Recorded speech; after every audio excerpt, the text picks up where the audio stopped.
un honor abrir con la primera charla académica este evento y una responsabilidad, ¿no?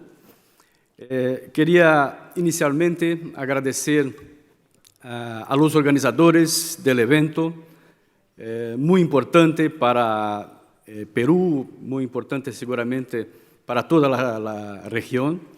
Agradecer a Paul Carrasco Flores, a Manuel Montes Bosa, por la organización, por la dirección que hacen de este congreso tan importante, y todas las personas que de alguna manera estuvieron involucradas con la organización de este evento, ¿no? Muy bien, el tema para el cual fui invitado es el catastro rural en Brasil. Y miren el desafío que es el catastro rural en Brasil. Brasil es un país de dimensiones continentales casi, ¿no? Tenemos 5.570 municipios, o sea, prácticamente un poco más de 30% de los municipios de América Latina. Tenemos el Distrito Federal, donde se queda el gobierno federal, 26 estados, 5 regiones, y una superficie de 8.500.000 kilómetros cuadrados. O sea, es un país enorme que nos da desafíos enormes también. Bueno, para empezar voy a hablar rápidamente de cómo ocurrió la ocupación del territorio en el país, porque el catastro tiene relación con la ocupación. Fuimos, obviamente, colonizados por Portugal, hasta 1822. Después tuvimos la independización en 1822, donde tuvimos el periodo imperial hasta 1889. En este periodo, de 1822 hasta 1850, el régimen de tenencia de la tierra era muy informal, había mucha informalidad. Así que en 1850 se promulgó una ley que fue conocida como Ley de Tierras. Y ahí se dice que nació el registro de inmuebles en Brasil, ¿sí? O sea, para formalizar la propiedad inmobiliaria en el país. O sea, dar un poco más de seguridad jurídica, ¿no? En este momento participó del registro de esta implementación de la ley, la Iglesia. Entonces, el registro que se estableció ahí ficó conocido como registro del vigario o registro de cura, ¿sí? Los curas entonces recibían los registros, hacían el cobro de impuestos y así seguimos. Esto fue el marco tal vez más importante en este periodo, hasta que empezamos el periodo republicano en 1889, y ahí en este periodo una ley muy importante conocida como Estatuto de la Tierra que vino para establecer políticas agrícolas y la reforma agraria. Y ahí con temas como el cobro de impuesto territorial rural, con establecimiento de la necesidad de armar un catastro rural en el país. Esto en 1964. Así. El catastro en Brasil está dividido entre dos potestades, ¿no? El catastro rural es de gobierno federal, o sea, todo lo que es rural es de potestad del gobierno federal. Y el catastro urbano es de potestad de las municipalidades, o sea, tenemos 5.570 catastros urbanos, ¿sí? Y el catastro rural, que tiene como principal instituto el Instituto Nacional de Colonización y Reforma Agraria como gestor del catastro. Y ahí está el registro de inmuebles para dar entonces la publicidad y la seguridad jurídica a los bienes inmuebles. En Brasil tenemos creo la última información que tengo es que tenemos 3.200 oficinas de registro de inmuebles. ¿Sí? El registro de inmuebles en Brasil es privado, pero sob control del Poder Judiciário, que hace concurso para los notarios. O sea, los notarios, para estar à frente da oficina, têm que ser profissionais de direitos e ingressam solamente com concurso que hace o Poder Judiciário, que também fiscaliza as atividades de los registros. Muy bien, el catastro rural entonces está armado básicamente en 3 instituciones. Hay otras instituciones que también están involucradas con los catastros rurales, pero ahí están las principales instituciones, ¿no? El Instituto Nacional de Colonización y Reforma Agraria, que tienen el Sistema Nacional de Catastro Rural, el Servicio Federal de Ingresos o de Ingresos Federales, que tiene también un catastro de inmuebles rurales, y el Servicio Forestal Brasileño, que tiene un catastro ambiental rural. ¿Sí? En la secuencia, el profesor Diego Herba va a explicar un poco más cómo funciona el catastro ambiental rural en Brasil. Bueno, una pausa para vermos la definición de inmueble rural en Brasil. El Estatuto de la Tierra, esta ley de 1964, dice que el inmueble rural es todo aquel que, independiente de su localización, se destine a explotación extractiva agrícola, ganadera o agroindustrial. O sea, la definición de inmueble es por destinación. ¿Sí? El Código Tributario Nacional considera como rural a todo inmueble que se ubique fuera del área urbana de cada municipio. Y el Servicio Federal de Ingresos dice que considera para efectos impositivos como rurales a los inmuebles de área continua formados por una o más parcelas localizados en el área rural del municipio. O sea, miren que en la legislación brasileña hay conflictos en la definición de inmueble rural. La legislación agraria define inmueble rural por destinación, por el uso que se da en el inmueble rural. Y la legislación tributaria dice que rural es todo inmueble que está afuera del límite urbano de los municipios. Pero hay situaciones, hay municipios en que adentro del perímetro urbano del municipio hay inmuebles rurales, porque tiene destinación, estas destinaciones que están ahí. Y siguen siendo registrados en la base catastral del catastro rural, del INCRA, y del INCRA sobre todo, ¿no?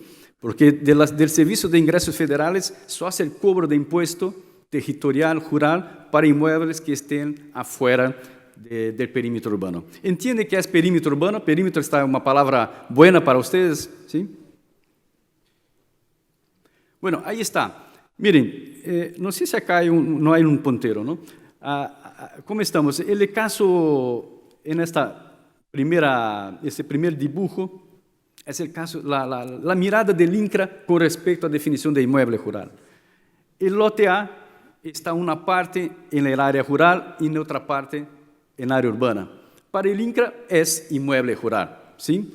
El lote B está completamente adentro del área urbana y para el INCRA es inmueble rural. El caso 1 y el caso 2. El caso 3 son lo que llamamos de sitios de recreo, son las parcelas más pequeñas que a veces no tienen destinación que le defina como inmueble rural, normalmente es para personas que quieren tener una pequeña propiedad afuera para recreación, ¿no? Fines recreacionales. Entonces, no está en el medio, ni es considerado como rural, ni es considerado como urbano. En el dibujo de la derecha de ustedes, tenemos la mirada del Servicio de Ingresos Federales, que en el caso del lote A, como una parte está en la parte rural y otra parte en la área urbana, hace el cobro del impuesto territorial rural solamente de la fracción que está en la parte rural. Y el caso del lote B, el caso 2, no hace el cobro de impuesto territorial rural porque el inmueble, aunque sea rural, por la legislación agraria, está ubicado adentro de la zona urbana del municipio. Hay este conflicto de definición de qué es un inmueble rural. La jurisprudencia se quedó al lado de la definición de la legislación agraria. El inmueble es rural por destinación, porque el interés en que el inmueble sea rural por su destinación va más allá que los límites del municipio, porque los inmuebles rurales están produciendo alimentos, sobre todo para toda la sociedad. Entonces, por eso mismo, adentro del área urbana, el inmueble que tiene la destinación que mostramos anteriormente es considerado inmueble rural por la jurisprudencia. Bueno, el catastro rural del INCRA, el Sistema Nacional de Catastro Rural, fue establecido por la Ley 5.868 de 1972.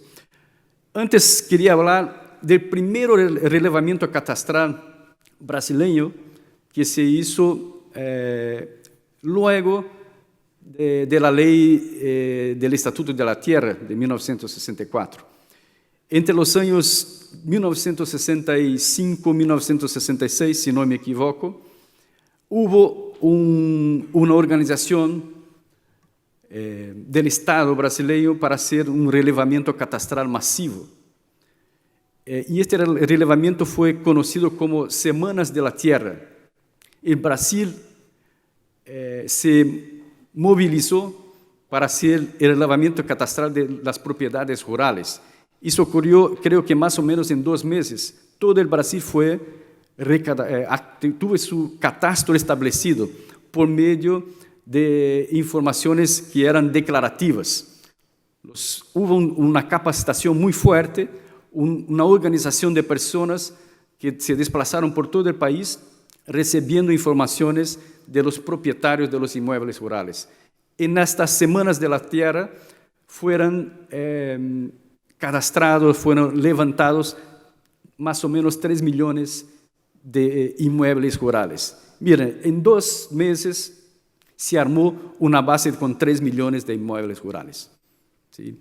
Claro, con informaciones que eran declarativas. No hubo una visita en cada una de las propiedades. ¿Sí?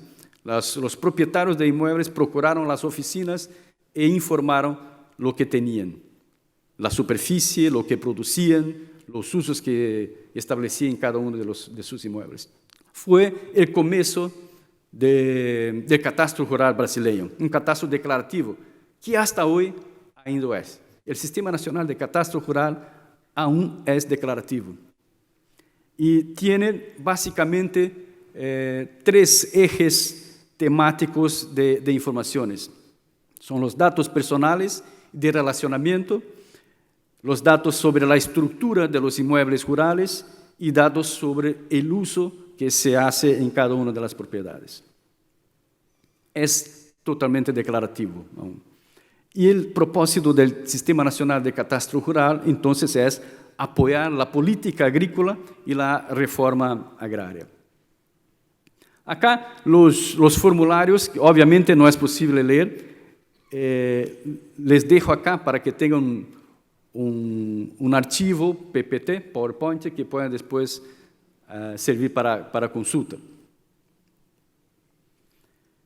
Entonces, miren, en esta ley de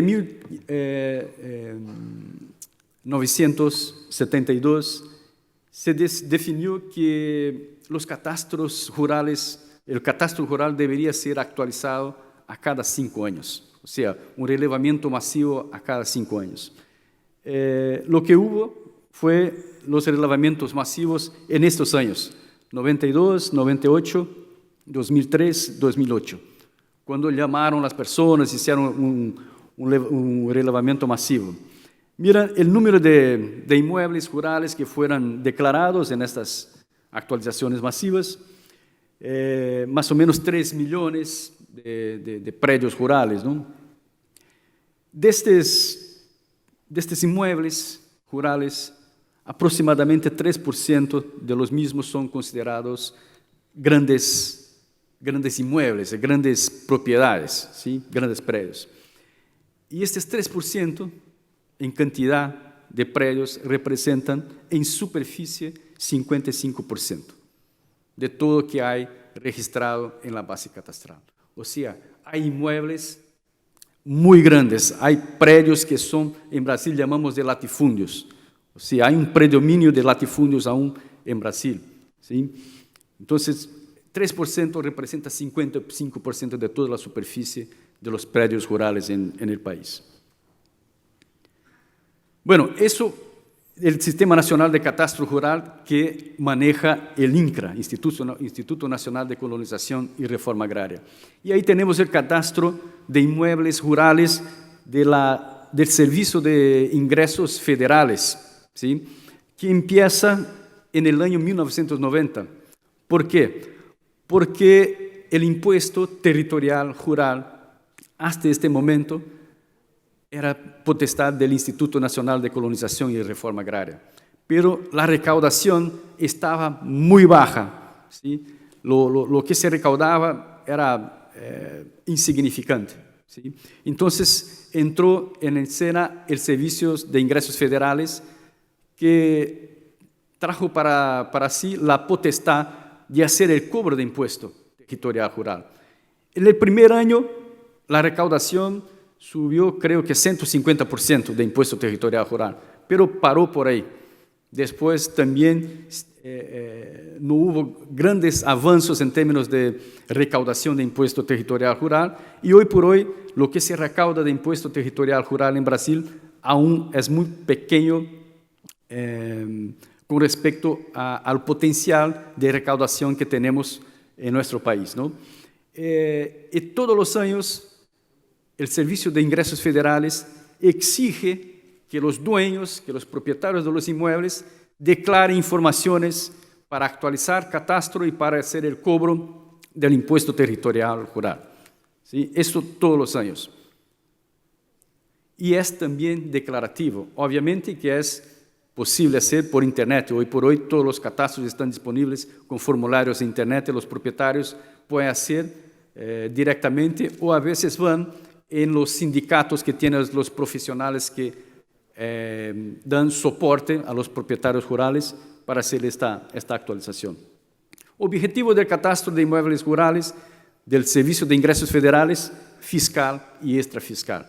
Extrafiscal en el sentido de que el impuesto territorial rural en Brasil tiene una tasa o una alícuota que puede llegar a 20% del valor del inmueble rural, el valor de la tierra nua. O sea, es una tasa muy significativa, ¿sí? Pero es una tasa que es cobrada de los inmuebles que no están cumpliendo con la función social de la propiedad, donde el grado de utilización del inmueble rural está muy por debajo del límite que se establece, ¿sí? Entonces, la alícuota puede llegar a 20%. O sea, es una alícuota considerable. Pero los valores catastrales de los inmuebles rurales son tan bajos en el Brasil que esta alícuota no hace tanta diferencia. Entonces, el impuesto no es tan significativo. Y además, la información de cómo se está utilizando el inmueble, el grado de eficiencia en la utilización, es declarativo. O sea, el dueño del inmueble dice cómo está usando, y ahí puede hacer declaraciones que no son verdaderas. Acá los formularios también para el cobro de impuesto territorial rural. Entonces, mira ahora una tabla comparativa entre el catastro de inmuebles rurales del Servicio de Ingresos Federales y el Sistema Nacional de Catastro Rural del Instituto Nacional de Colonización y Reforma Agraria. Miren la diferencia que hay en cada año, ¿sí? Es bastante significativa, ¿no? O sea, los catastros de inmuebles rurales del Servicio de Ingresos Federales está más actualizado. Hay una diferencia que necesita ser investigada. Y hoy por hoy ya se estableció un mecanismo para hacer la vinculación entre estas dos bases de datos. Los dueños de los inmuebles tienen disponible un sistema para hacer la vinculación entre los registros que están en las dos bases de datos, ¿sí? Y tienen la obligación de hacer hasta una determinada fecha, que no me acuerdo ahora cuál es. Y tenemos también, entonces, para finalizarlo, el rol de los principales catastros del área rural de Brasil, el catastro ambiental rural, que los dueños de inmuebles rurales tienen que acceder al Sistema Nacional de Catastro Rural y subir las informaciones con respecto a parte ambiental, ¿sí? Las reservas legales, áreas de preservaciones permanentes, que yo voy a dejar que Diego detalle un poco más eso. Miren aquí abajo hay un link que se puede acceder a todos los inmuebles que ya fueran usados en esta base de catastro ambiental rural. Es también declarativo y desde este año dejó de tener una fecha obligatoria para los propietarios.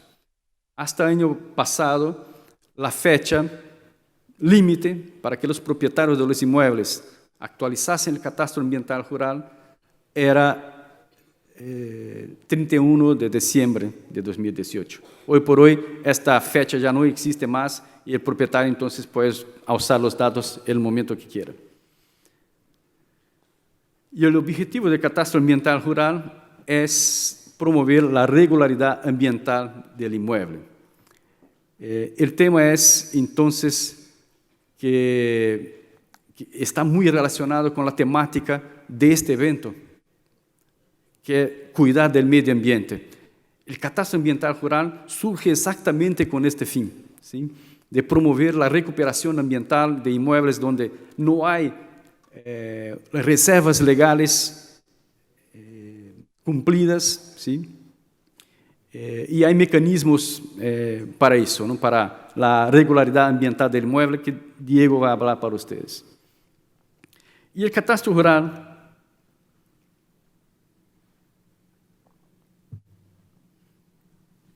tuvo un momento muy importante en el país. En el año 2001, con la ley 10267. Fue a juicio de los profesionales del área de catastro el gran avance que tuvimos en el ámbito del catastro rural. Esta ley exige la georreferenciación de los inmuebles rurales. Obviamente no exige que todos los dueños de inmuebles hagan la georreferenciación en un mismo momento, ¿sí? Establece fechas que están relacionadas con el tamaño de los predios, ¿sí? Después voy a mostrar una tabla con eso. Y también define el momento que la georreferenciación tiene que ocurrir. O sea, cuando hay una transferencia de dominio, cuando hay una división, una unificación de parcelas, en estos momentos se exige la georreferenciación. O sea, es normalmente el momento donde hay una transacción inmobiliaria, donde hay una plata involucrada entre comprador y vendedor. O sea, si hay plata involucrada, ellos pueden entonces usar esta plata también para calificar el catastro rural brasileño. Y así lo es. La calificación, a partir de esta ley, de la representación geométrica de los predios y de la cualificación también registral de los predios, es de potestad del privado. El gobierno simplemente armó las normas, la ley, orientó, capacitó a los profesionales, ¿sí? Hay un sistema muy bien arreglado y poco a poco el catastro rural brasileño está siendo calificado con plata del privado, ¿sí? La ley establece entonces, exige la georreferenciación, crea un nuevo catastro que llama de Catastro Nacional de Inmuebles Rurales. Establece el intercambio con los registros, ¿sí? El Catastro Nacional de Inmuebles Rurales es entonces gestionado por el Instituto Nacional de Colonización y Reforma Agraria y por los servicios de ingresos federales. y comparte informaciones con otras instituciones y con los registros. Entonces, una ley muy interesante que está, a mi juicio, marchando muy bien en nuestro país, ¿no? Mira, estos son los plazos para la georreferenciación, de exigencia de la georreferenciación. Entonces, hoy por hoy estamos con los inmuebles, las parcelas mayores que 100 hectáreas. O sea, todos los inmuebles que tienen una superficie mayor, más grande que 100 hectáreas, cuando hay un cambio de titularidad, alteraciones en la geometría de inmuebles, subdivisiones o unificaciones, o como consecuencia de actos judiciales, en este momento hay que hacer la georreferenciación. El propietario de inmueble tiene que contratar un profesional habilitado y acreditado para hacer la georreferenciación, ¿sí? Obviamente que hay muchos inmuebles que no pasaron por este momento, aunque tengan una superficie que ya está con exigencia de georreferenciación, no hicieron aún porque no hubo cambio, ¿sí? Entonces, la fecha final es 2025. O sea, a partir de 2025, todos los inmuebles rurales entonces van a tener que pasar por la georreferenciación cuando ocurrir un cambio de titularidad o otros elementos que hablamos. Otra pausa. Ahora en el catastro rural, por la ley de georreferenciación que llamamos, el inmueble rural a ser considerado en los servicios de georreferenciación es aquel objeto de título de dominio, así como aquel posible de titulación. O sea, esto se define para aproximar el catastro rural de los registros de inmuebles, ¿sí? O sea, en los registros de inmuebles, hoy por hoy, cada parcela tiene un título de propiedad. O sea, el sistema de Alemania, ¿no?, de folio real. ¿Sí? Cada parcela tiene una matrícula que llamamos, tiene un título de propiedad. Obviamente, un inmueble rural continúa aún en la visión del catastro como siendo considerada la parte económica. O sea, un inmueble rural puede tener varias matrículas, puede ser compuesto por varias parcelas, pero cada parcela debe ser georreferenciada y debe tener una matrícula para inscribir en el registro de inmuebles. Entonces, será atribuida una certificación a cada parcela y esta va a ser descrita en matrícula propia en el registro de inmuebles. O sea, aproximó el concepto de inmueble rural del catastro con lo que ya hace el registro de inmueble en Brasil desde el año 1973. Entonces, este es un inmueble rural que tiene 3 parcelas. Las 3 parcelas, entonces, cada una con un título de propiedad, una matrícula, debe ser georreferenciada, ¿sí? Puede ser un único proceso, mas debe ser georreferenciada segundo los criterios que establece la normativa de georreferenciación.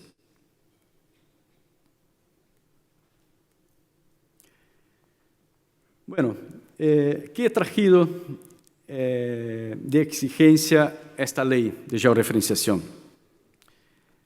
La vinculación al sistema geodésico brasileño, o sea, el relevamiento de las parcelas tiene que estar vinculado al sistema geodésico brasileño, ¿sí?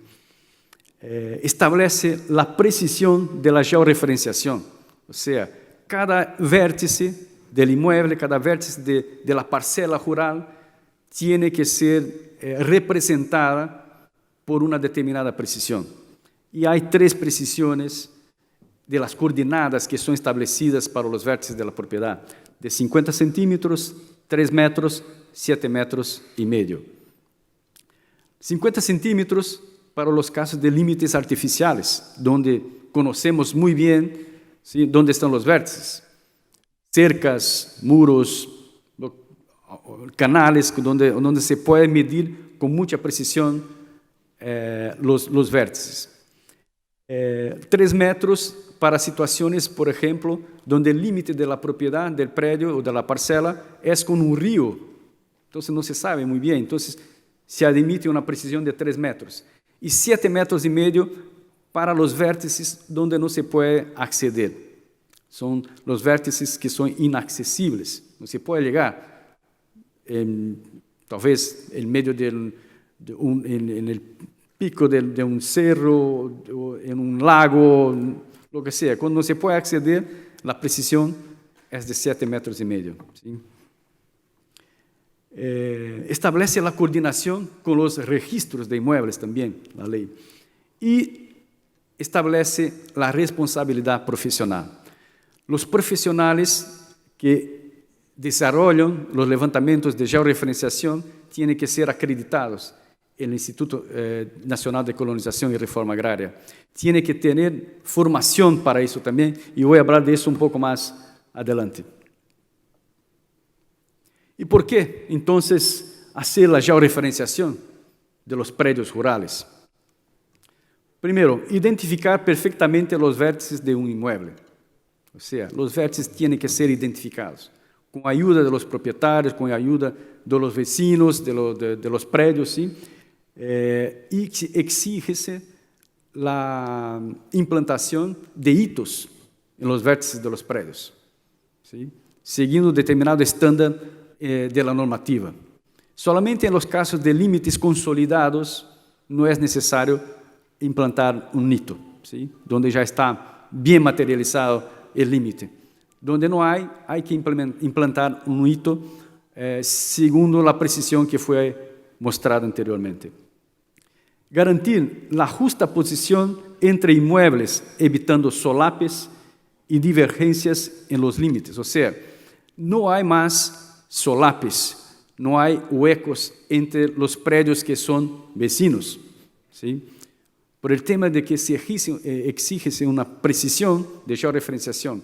Si un predio fue certificado, si la georreferenciación de un predio fue certificado de una parcela, cuando la parcela vecina va a ser georreferenciada, el profesional tiene que observar los sitios, las coordenadas de los vértices de la parcela vecina.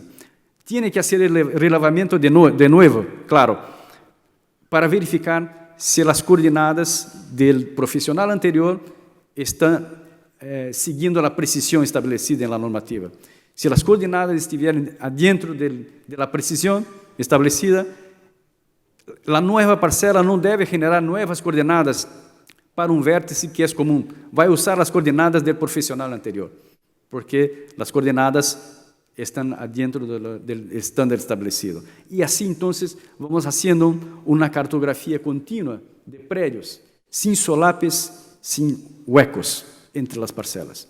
Y así estamos construyendo entonces la representación geométrica de los predios de las parcelas rurales en Brasil. Reducir discusiones judiciales sobre cuestiones territoriales, o sea, si los inmuebles están bien medidos, bien representados, las cuestiones judiciales suelen disminuir. Garantir que la titulación de las propiedades reflejen la posse efectiva, o sea, lo que tiene en el local es lo que está en catastro y lo que está en el registro de inmuebles. O sea, el catastro y registros pasan a caminar juntamente, con la misma información. Impedir la grilaje de tierras. Grilaje es un término brasileño, ¿sí? Que significa falsificar documentación, ¿sí? Y este término surge porque antiguamente grilos está bien, un insecto, está bien la palabra, se ponían grillos en una caja con unos huecos para que puedan respirar, con un documento datilografado adentro, ¿sí? Y los grillos se quedaban allí por algunos días, haciendo sus necesidades fisiológicas.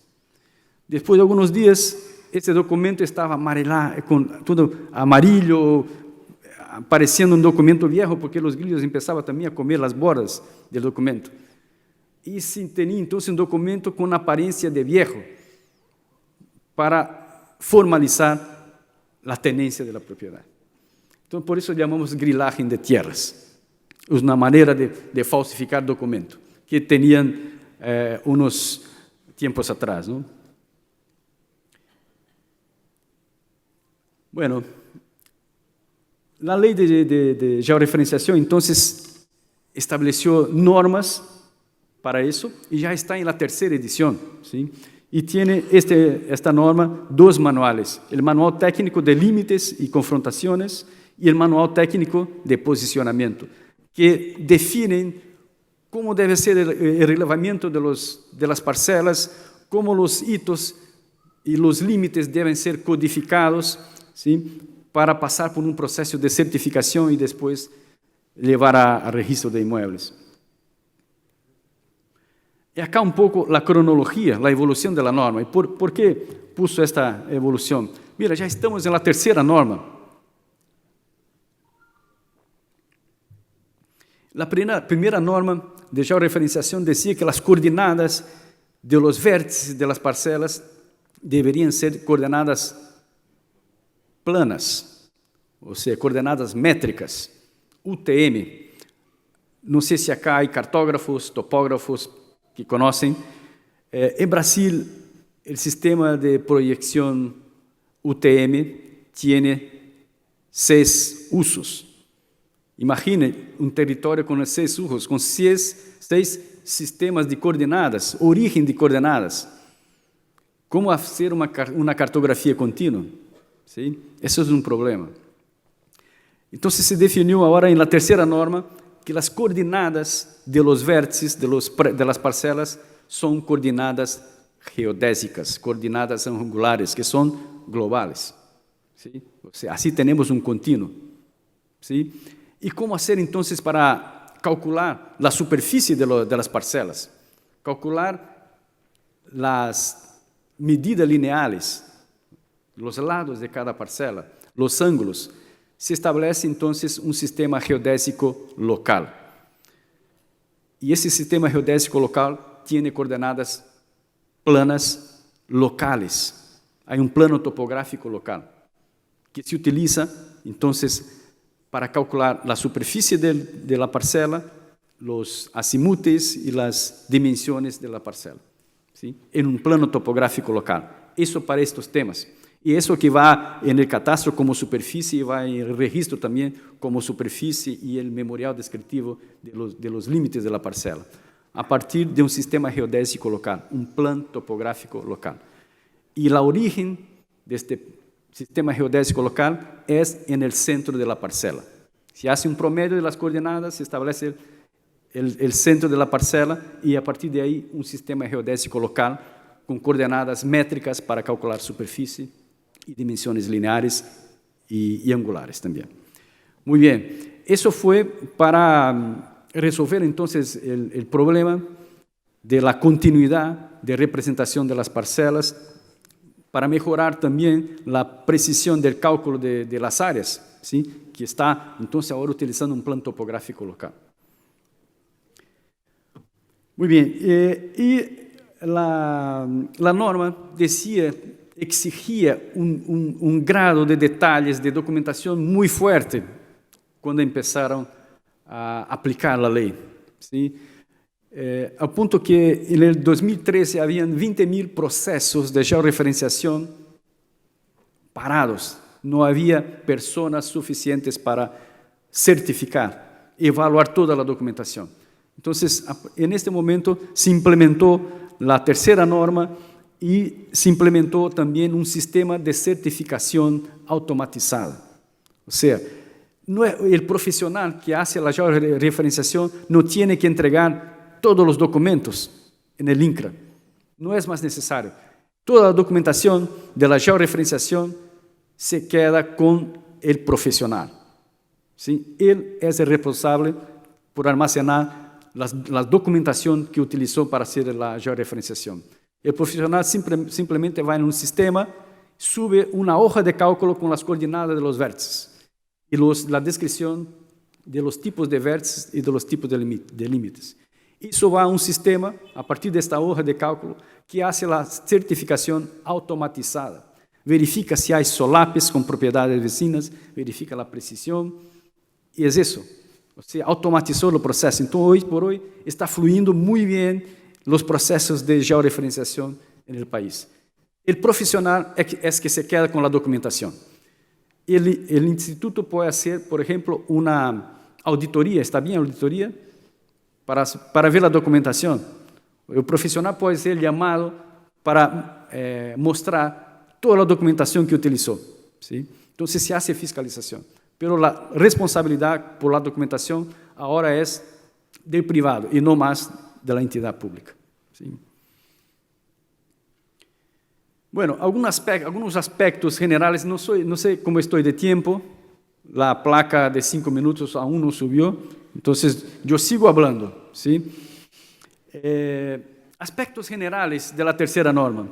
Introducción del concepto de límites artificiales y naturales, para establecer las precisiones, porque en los límites artificiales se exige la precisión de 50 centímetros de posicionamiento global de los vértices.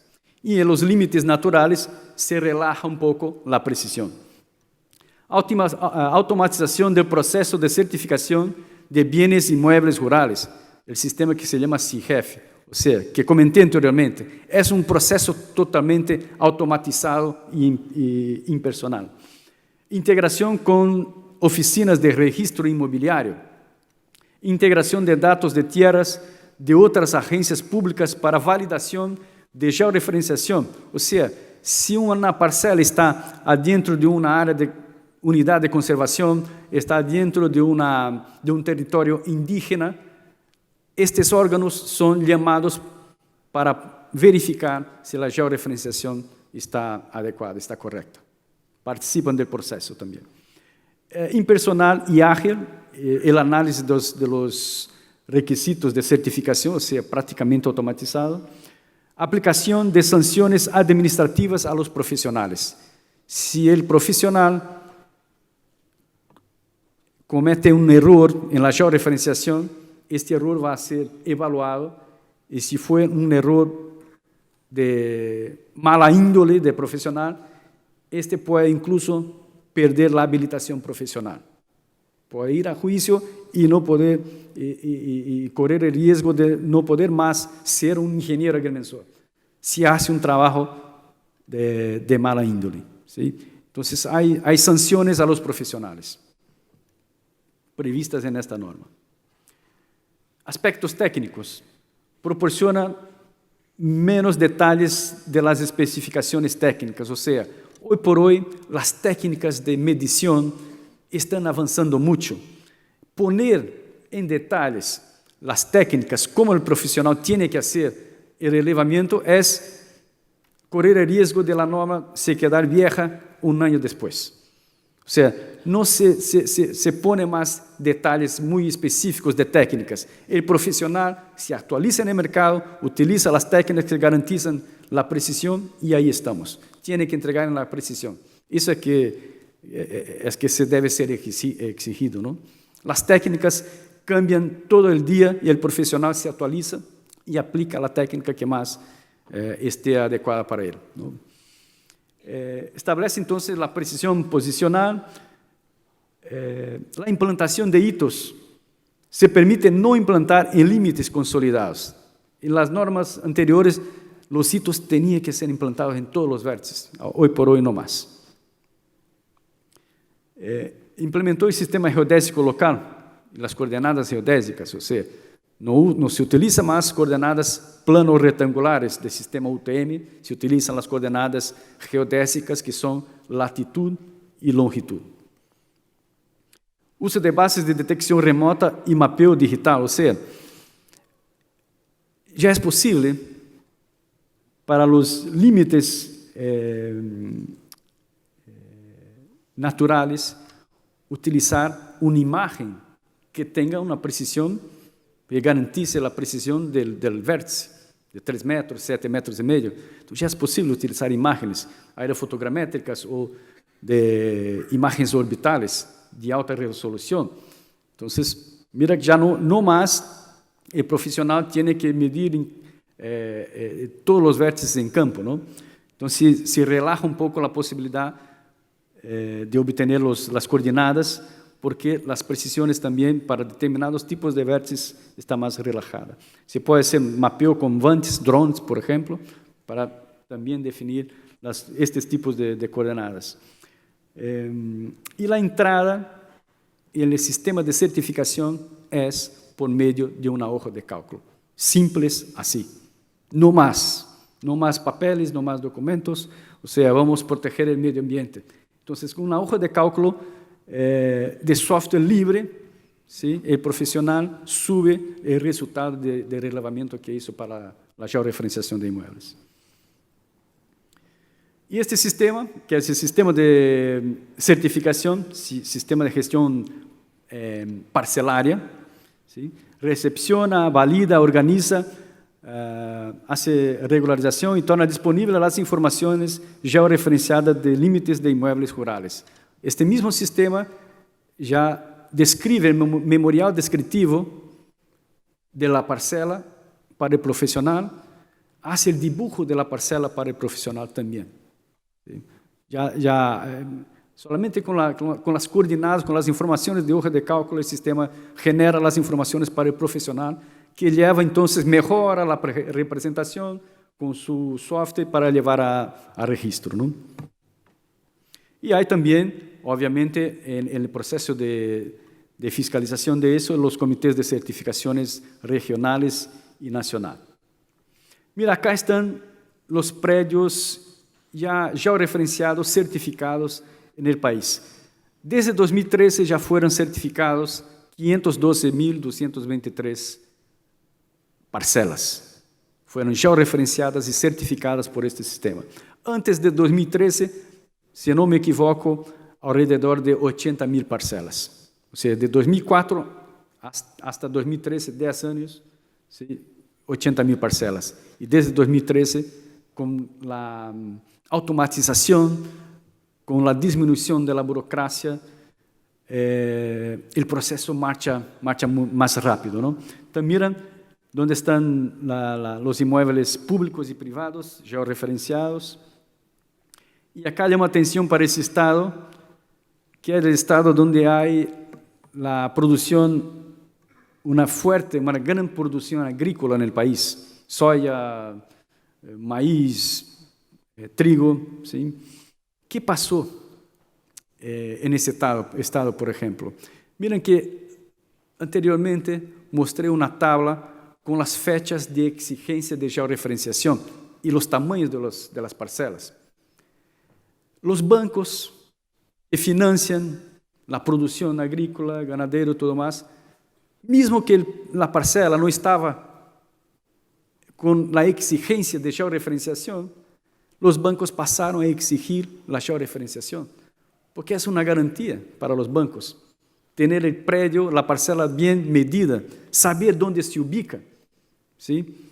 Los bancos pasaron entonces a, de alguna manera, apoyar la calificación del catastro rural y de los registros, de los títulos de propiedad también, ¿sí?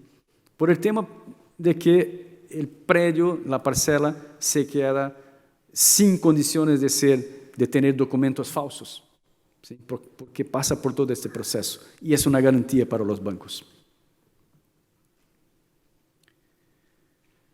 El tema es ahora cómo vincular, cómo hacer estas bases de datos interoperarem, ¿sí? Entonces, hoy por hoy, como hablé anteriormente, hay un sistema de vinculación entre el catastro de inmuebles rurales del Servicio de Ingresos Federales y el Sistema Nacional de Catastro Rural del Instituto Nacional de Colonización y Reforma Agraria. Los propietarios tienen que hacer la vinculación. Hay un sistema web para que él promueva la vinculación. Y el Catastro Nacional de Inmuebles Rurales, entonces, este que fue establecido a partir de la Ley de Georreferenciación de Inmuebles Rurales. El SIGEF, que es el sistema de certificación, entonces, certifica todos los relevamientos y lleva la información para el Catastro Nacional de Inmuebles Rurales. La vinculación entre las bases declarativas de catastro, entonces, alimenta también el Catastro Nacional de Inmuebles Rurales. Cada georreferenciación que es realizada, el profesional y el dueño de la parcela tienen que hacer el relleno del formulario del Sistema Nacional de Catastro Rural. Entonces ya actualiza también las demás informaciones. Y acá el catastro ambiental rural. Este catastro tiene una particularidad, porque nació solito, sin dialogar con las demás bases de datos catastrales. Y muy rápidamente exigió que todos los propietarios actualizasen las informaciones ambientales, ¿sí?, en un sistema aislado.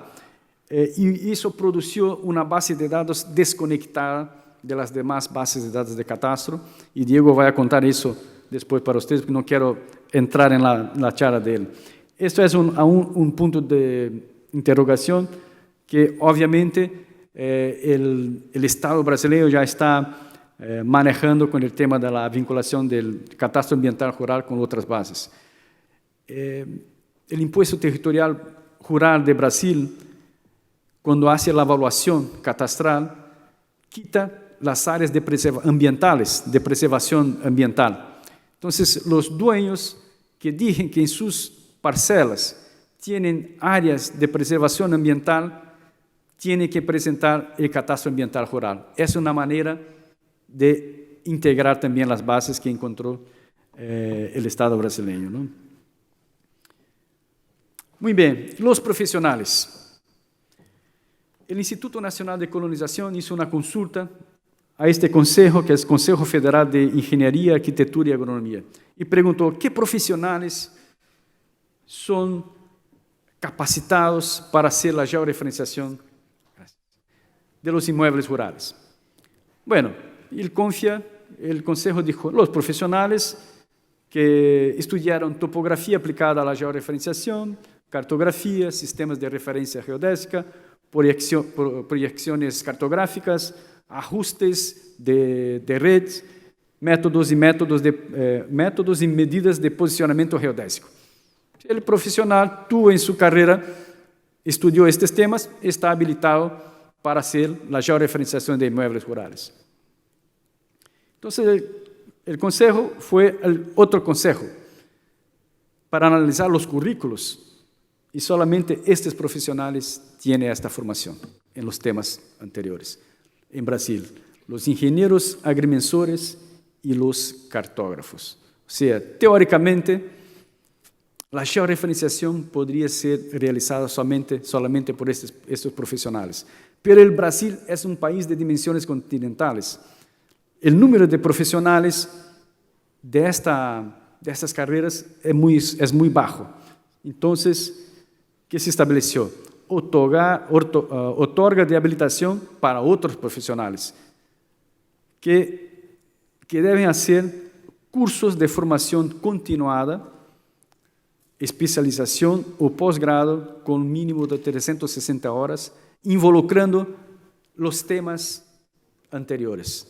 Entonces, arquitectos, agrónomos, ingenieros forestales, ingenieros ambientales, pueden hacer entonces un posgrado y obtener un certificado que les da condición de ser acreditado en el INCRA y hacer la georreferenciación.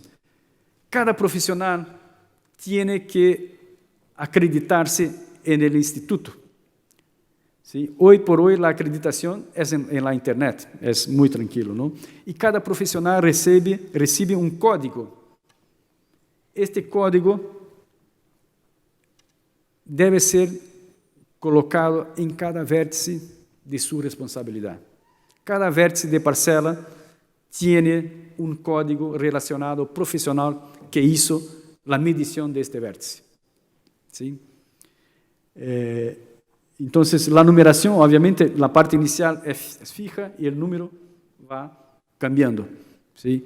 Entonces, ya se sabe para cada vértice de propiedad georreferenciada en Brasil qué profesional hizo la georreferenciación. Es lo responsable. Por eso, entonces, es posible controlar los errores o las malas mediciones que fueron realizadas. Y ahí, entonces, hacer la advertencia o la suspensión o la desacreditación del profesional.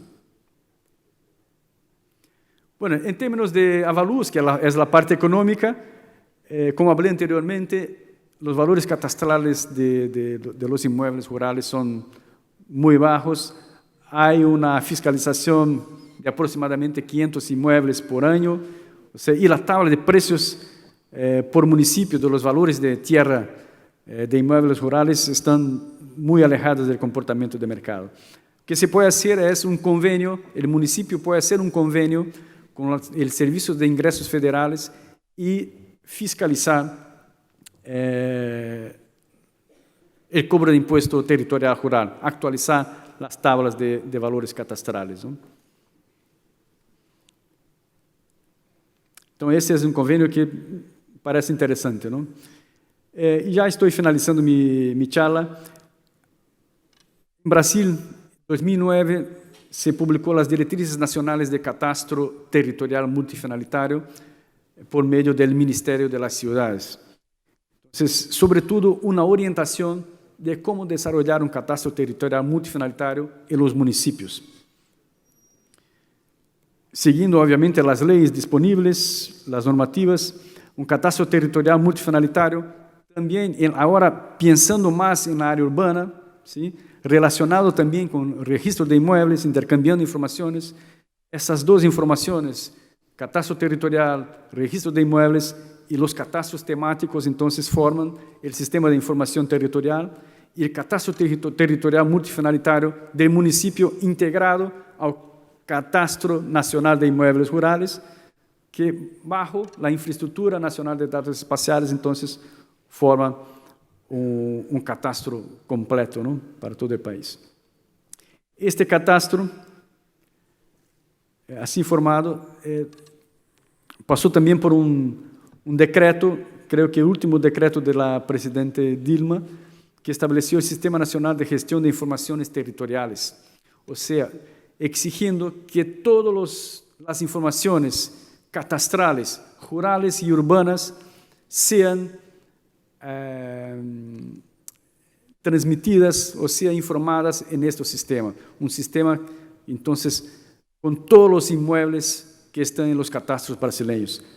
Hoje por hoje, aún não se estabeleceu, não se definiu o sistema, está se pensando na tecnologia, está se estudando aún a implementação do sistema de gestão territorial. E os usuários desse sistema, en el decreto, são a Secretaria de Ingressos Federales, os órgãos e entidades da Administração Pública Federal, serviços de registro público e serviços notariales, e as administrações tributárias dos estados, Distrito Federal e os municípios. Muito bem, para cerrar, eu coordino, junto com Diego, um grupo de investigação chamado Grupo de Observação e Transformação do Território em nossa Universidade Federal de Santa Catarina, que está enredada com a rede acadêmica de catastro multifinalitário e com o Centro de Estudos Territoriais da Universidade Nacional de Córdoba. E em que estamos? Hoje por hoje, então, eu coordino pelo Ministério de Desenvolvimento Regional a revisão das diretrizes nacionais para o catastro territorial multifinalitário. El próximo año vamos a lanzar las nuevas directrices, probablemente, ¿sí? Y vamos a lanzar un curso a distancia de catastro territorial multifinalitario basado en las directrices nacionales. Estamos desarrollando también el Observatorio de Mercado Inmobiliario, o sea, si queremos mejorar los valores catastrales, tanto de los inmuebles rurales cuanto de los inmuebles urbanos, hay que tener un observatorio de mercado imobiliário. 2 meses atrás estuve em Lima participando de um congresso do Ministério da Economia de fortalecimento fiscal subnacional. E o mensagem mais forte deste congresso foi que se deve armar o observatório de mercado imobiliário. É a base de dados para poder aplicar os métodos de avaliação massiva, melhorar os valores catastrales e os ingressos com imposto predial. Estamos também, então, nesse tema, fortalecimento fiscal nacional, políticas de suelo, e cada 2 anos, nossa universidade organiza também um congresso de catastro multifinalitário. E o próximo ano estaremos outra vez com o congresso, estão todos vocês invitados, seguramente vou fazer chegar um informativo para vocês conhecerem. É um congresso muito importante em nosso país, normalmente também levamos acadêmicos de várias partes do mundo para participar das mesas redondas e fazer charlas. Bueno, acá está un ejemplo de que se puede hacer con Observatorio de Valores. Impartimos un curso para técnicos de municipios de una asociación. En 40 horas estaban, a partir del observatorio, aplicando una técnica de interpolación geoestatística para hacer un mapa de valores de suelo. Muy bien, gracias. Eso es todo. Me quedo a disposición.